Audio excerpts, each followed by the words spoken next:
What you're about to witness is a man with nothing to lose. Chip on his shoulder, but he's lost with nothing to prove. Nothing to gain, he's not stuck in a lane with just a bucket and chains. They say he's insane.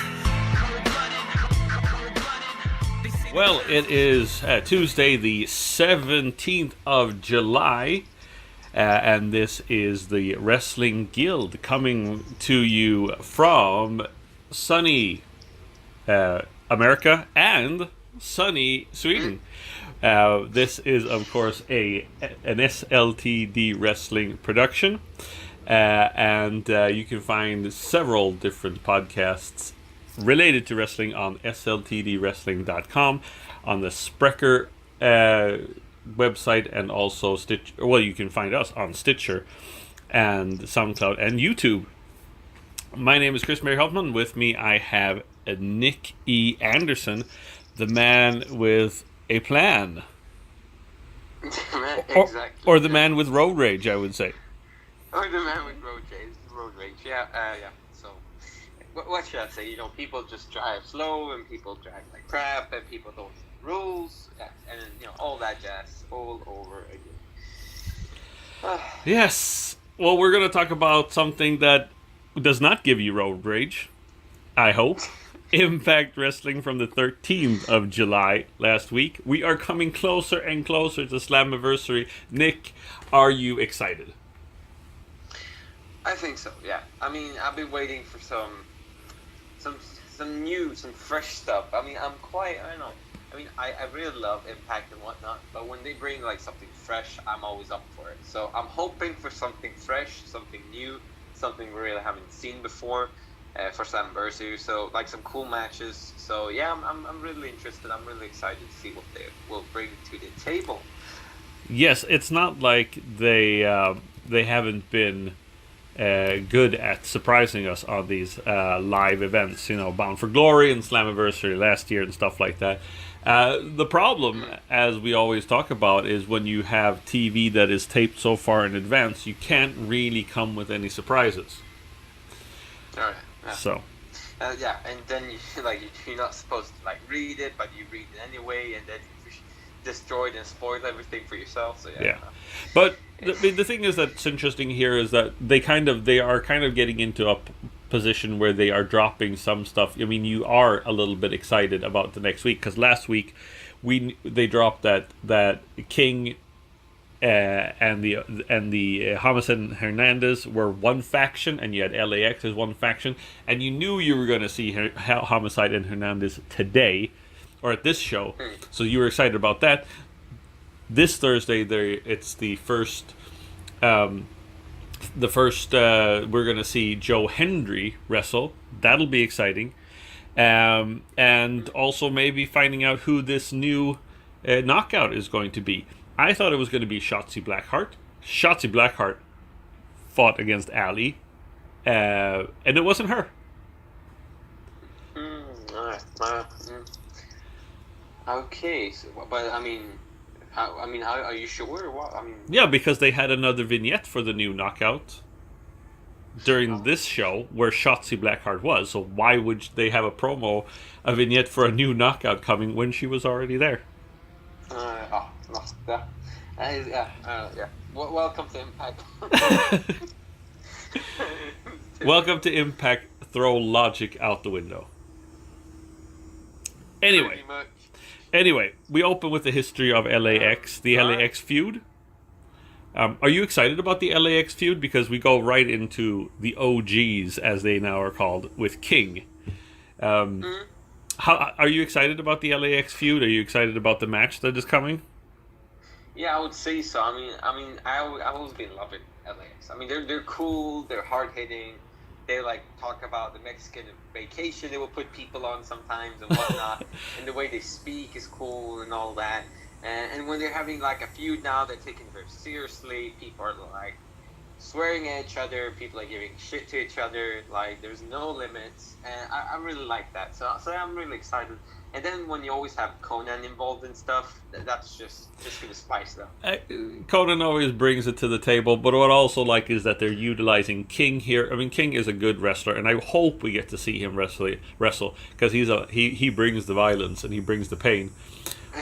but he is a great talker too, and I think people forget about Eddie Kingston and his ability to talk.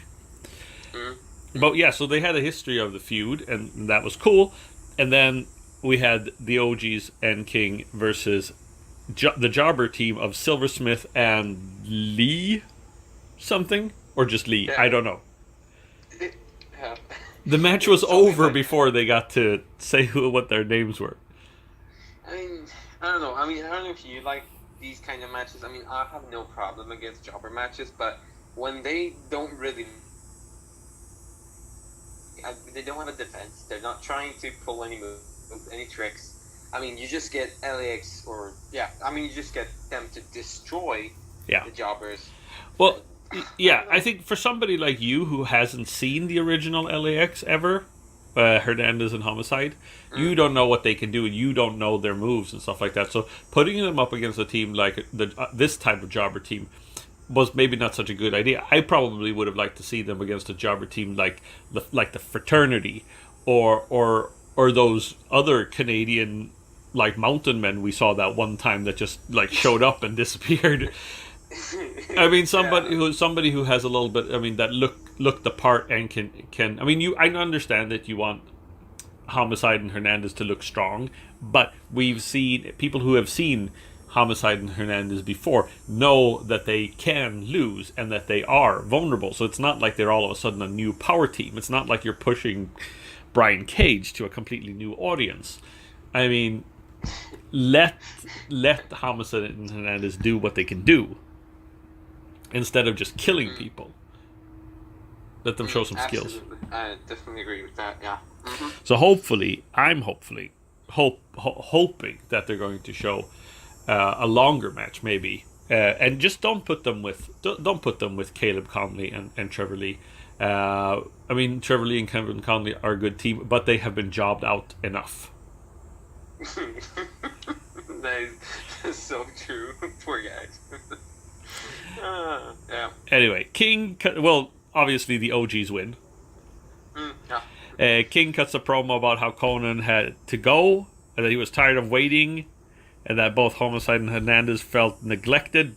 Why put Homicide in Mexico, and where the hell has Hernandez been? The story here, for those who don't know, is that Hernandez was back a little bit. He's been in TNA back and forth a couple of times, but the last time he was there, he happened to be on two shows at the same time, Lucha Underground and Impact, without being that his contract stated that he could do that he could work both places, which ended up costing him his place on Lucha Underground and on Impact as well. So he got fired from both those places. But now Impact is a new place, and they can do whatever they want.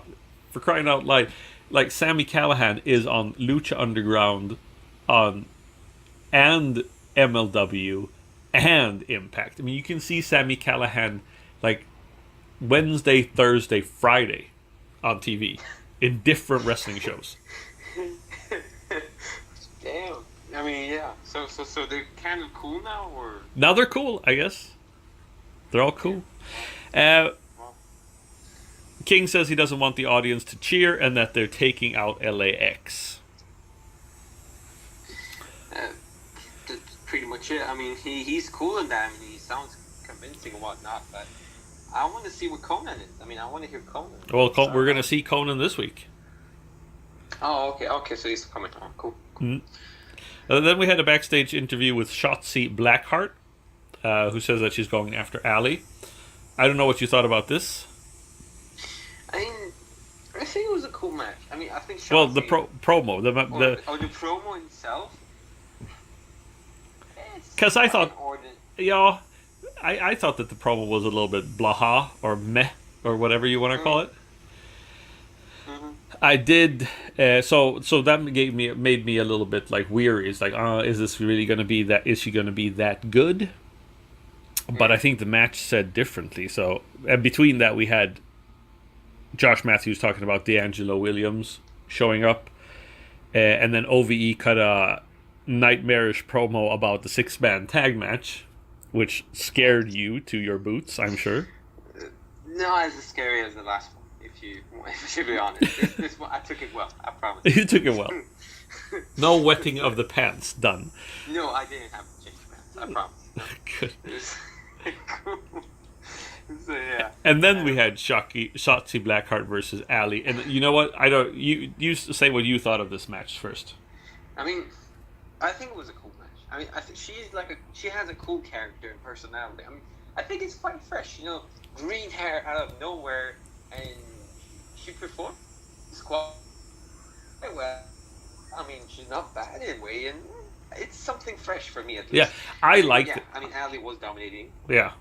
But I liked this. I thought that Shotzi Blackheart was going to win, actually. I thought that this was a really good match, and I think that Shotzi Blackheart is a shot in the arm that the Knockouts division needs. I mean, you're thinking now, you've got Ali, you've got Su Yung, you've got Shotzi Blackheart, you've got Taya Valkyrie, you've got Rosemary coming back after her injury, probably, from her rotator cuff. You have, I'm hoping Diamante is going to start wrestling again, because it's been a while.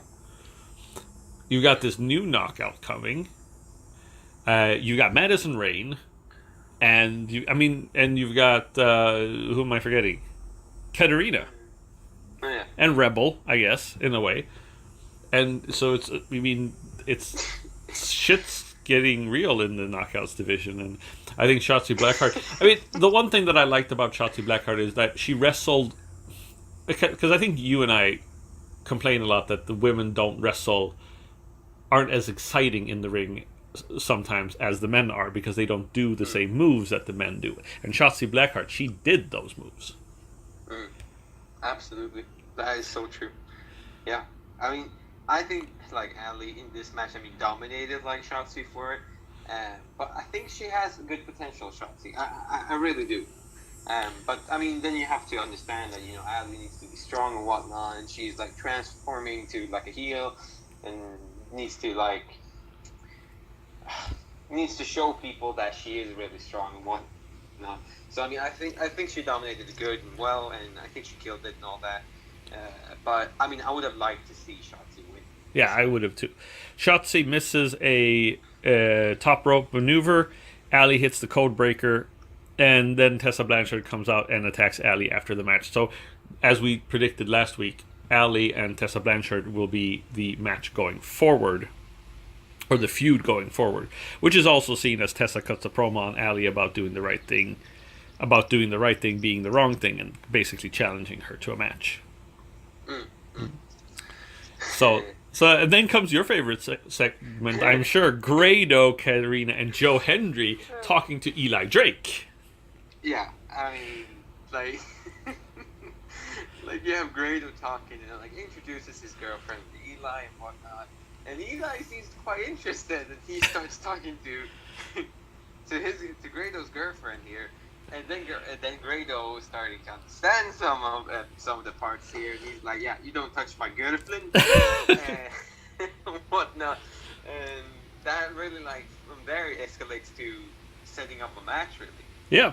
So there's a match between Drake and Grado, which was funny. This is funny. Drake was just like, "Get with me," instead of Grado, the loser. It was just funny, and it was fun. I mean, good to see them using Eli Drake again after being gone for a little bit. Dreamer versus Edwards storyline recap. Not much to say about that. There was an Aries versus Moose vignette. These are all things to set up for Slammiversary, making us excited for Slammiversary, and then another vignette for a new knockout. Josh Matthews saying that it was very James Bond-esque. I'm wondering if that has anything to do with it. If that's going to be like the... Yeah, I mean, do you... I don't know. I mean, yeah, I don't know. Yeah, I don't know. We'll see. It'll be interesting to see who comes in. Aries cuts a promo on Moose about him training for their match. So that's more. And there was kind of like these little like Moose Aries vignettes popping in and out of the show. And we have some more segments further. Yeah. I remember that. And then we had the GWN moment of the week, Taryn Terrell versus Gail Kim in a classic match between the two of them. I saw this when this was on TV, obviously, or when this was shown. What did you think of these girls actually going at it a little bit harder? I mean, this is exactly what I'm expecting from a wrestler, whether it's a male or female. I mean, here you have like an awesome, well-performed match. Everyone gave 100%, and some hard-hitting moves here and there were used. High flying towards the end. I mean, I don't know if you saw that. But that good high flying stuff. that cutter at the end of the off the ramp. That was crazy. Yeah. Yeah. Then you have the audience that gave a noise, and that just takes you into the match even more.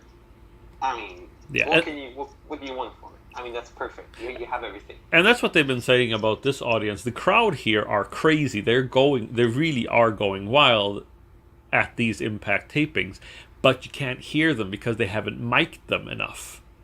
So that's a problem. And hopefully they'll correct that in other shows and even at Slammiversary. Absolutely. Then we had what I thought was kind of a down, this wasn't that great. I mean, it was fine for what it was. Josh Matthews is in the ring. He talks about Slammiversary, the main event, introduces D'Angelo Williams, who for some reason, who is a football player, who for some reason is like Moose's best friend and mouthpiece, and knows everything about Moose's training. Yeah. And he says that Moose is ready to bring home the gold. And then they show a little bit of montage of Moose training. And then who comes out? I mean, then you have... you're talking about Austin? Or? Yeah. Yeah, I mean, he comes out and he roasts the fudge out of them. Like, he goes on everything. Oh, you don't have that title? Oh, you're friends with Moose. Oh, I forgot. Oh, just like him. I mean, holy smokes. Wow. But one thing I really liked about this was when they showed how Moose was actually training. Yeah. I quite like that. Like, they showed how he was sweating and whatnot. He was really pushing it. And that really sets it up for Slammiversary. So that's one thing I like. But rather than that, maybe this part was quite dull. Maybe. Anyway, Aries attacks Williams, grabs a chair, swings, but misses. Williams goes for the chair, but Aries kicks him in the balls and beats him up with the chair. Just showing that Aries is he is not a nice guy. Yeah, he definitely will. Yeah. Then we had Falaba and KM in the back talking about them being back together. And then who comes out? I mean, you have this tag team. I forgot the name of it now. Desi Hit Squad. The Desi Hit Squad. And then what? Their dad? What did they call No, him? it's Gamma Singh, their trainer. Their dad? Yeah, Gamma Singh, their dad. And I mean, KM goes at it like, oh yeah. Yeah, and KM says if they have some problem that come and get some. So it'll be probably, I don't know if it's going to be this week or not, Falaba and KM versus the Desi Hit Squad. I still think that they need to do something else with the Desi Hit Squad because I'm just not getting into them. I'm not convinced. Yeah, they're a bit, I don't know, it's not really, I mean, you've seen a tag team like that before. I think that's why. There's nothing fresh, nothing new. And they need to do something about that. Yeah. Eli Drake versus Grado. Grado with his own entourage, Katarina and Joe Hendry. This was basically just kind of, I don't know if it was a vehicle, this is going to set up some kind of feud between, I don't think it's going to set up a feud between Drake and Grado, maybe Drake and Hendry or whatever it's going to do. But I mean, Eli Drake does win quite easily over Grado with the gravy train. And I guess there's maybe some kind of dissension between the three of them, Katarina, Hendry, and Grado. But I'm not really sure where they're going with this. It was just fun to see. I mean, Grado just got destroyed. Nothing else to say. Really, wow. Then we had a Killer Cross vignette. We did not see a Killer Cross match this week.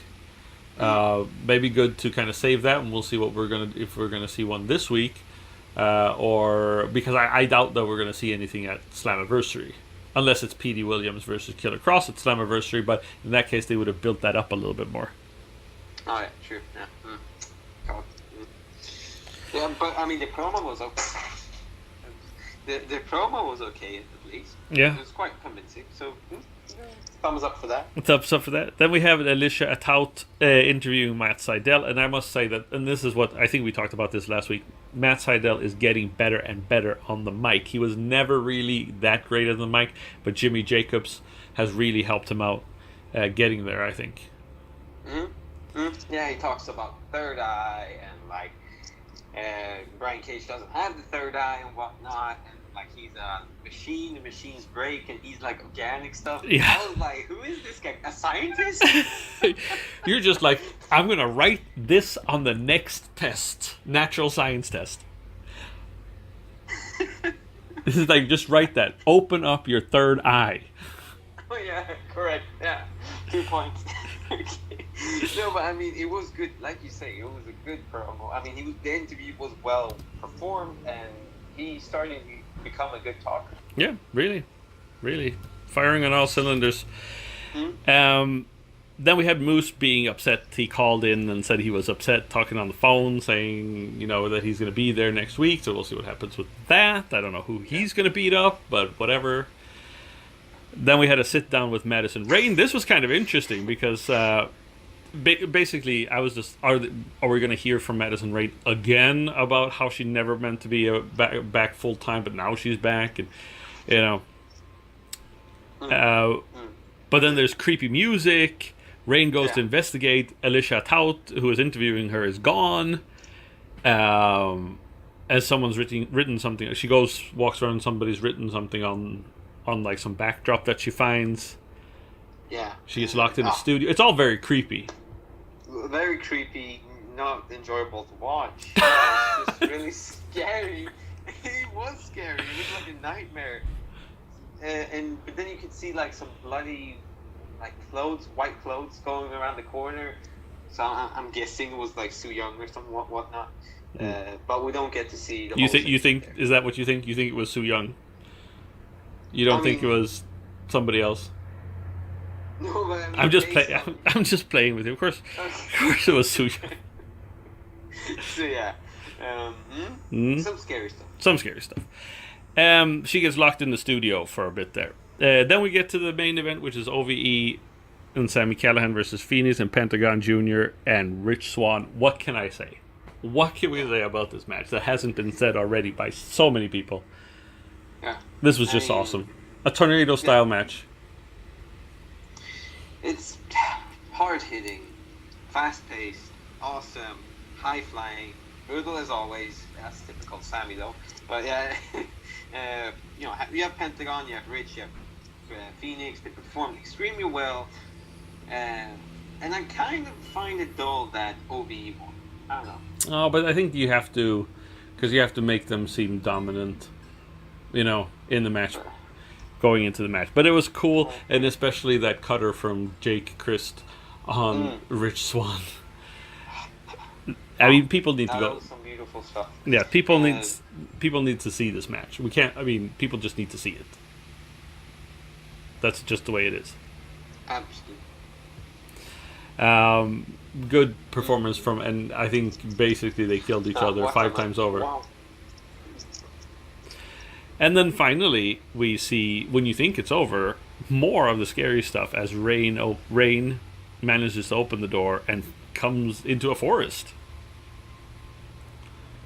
And is surrounded by undead brides. Next level stuff. It's surrounded by undead bridesmaids, but they vanish just as you think that they're going to attack her. Yeah, and I was about to turn off the computer, but okay. And that's how the show ends. So Nick, what would you rate this show? What would you give it?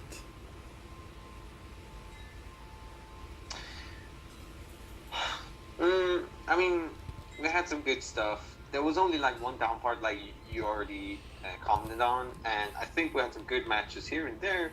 So I don't know, like C+, solid B. I would give it a B- maybe, but everything else I agree with. Unfortunately, this was a little bit of a lower rated show. I just don't understand why they can't keep the ratings up. They were up in 300s last week. That should have been good enough, or the week before. That should have been good enough to keep that. That show was good enough to keep the momentum going, but I don't know. No. Yeah. So, Nick, another show has come to an end. We will talk to each other next. Well, we have. I think we have. Is it the final show before Slammiversary? On Thursday? Is it the 20? No. Yeah, I think it is. Yeah, it is, right? It is. So it's the go home show. We'll see what happens then. It'll be exciting. I don't know. I hope they fix it, because go home shows can be a bit fudged up and confusing and whatnot. So, but hopefully Impact fixes this go home show and it will be like perfect. Hopefully. So, you can follow us on all media outlets where you can find podcasts, and you can find us on sltdwrestling.com. You can find us on SoundCloud, YouTube, Stitcher, Spreaker Radio every Thursday, but on every Tuesday you can find us on SoundCloud, on YouTube, and on Stitcher. Follow us on Instagram and Facebook. Follow us on Twitter. Anything else we need to say, Nick? No, I mean, that was pretty much it. I mean, just go and watch that last main event on this latest episode of Impact. It was really, really good. OVE, Phoenix, Pentagon, and Rich. Definitely watch that. There you go. Wise words from a wise man.